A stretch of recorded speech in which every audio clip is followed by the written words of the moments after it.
Greetings. I'm David Kennedy Bird, the rector at Foundations Collegium. Picture, if you will, the setting that I'm about to describe. Picture a living room. Seated about the room, on sofas and comfy chairs, or on cushions on the floor, are about 12 students. They are engaged in a vigorous discussion of metaphysical dualism, or maybe a discussion of what the sovereignty of God is all about, or a discussion of different models of government, or of the relationship between church and society during the Middle Ages and today, or of aesthetic theory, the philosophy of art, or maybe the philosophy of science, or the supernatural dynamics of God's kingdom, or the implications of human beings having been created by God as intrinsically male and female. One student is lounging in the midst of a pile of cushions on the floor. We call this one the Sultan, because you can always find him reclining among his cushions, holding court for the masses.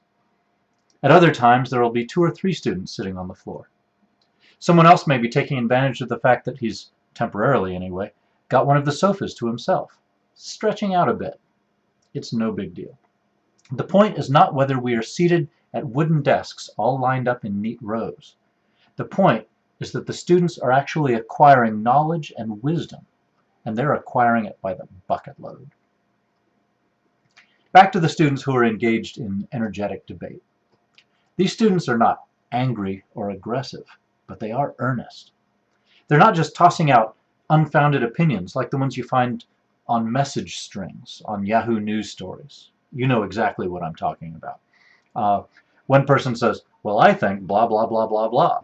And another person replies, "Yeah, well, IMHO," stands for in my humble opinion, but the opinion that follows is neither humble nor founded on anything that even remotely resembles any sort of evidence. Blah, blah, blah, blah, blah, blah, blah, blah.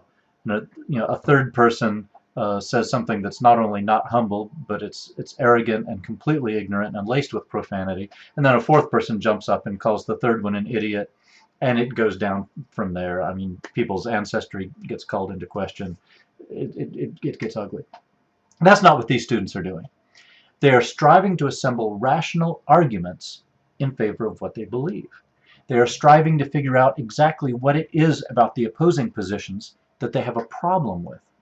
They are making use of the tools they have acquired at Foundations Collegium to put together a version of things that actually makes sense, that conforms to the evidence, and that can be defended, that is consistent with God's revelation in Scripture, and that will in some way call attention to the glory of God. It's a refreshing scene.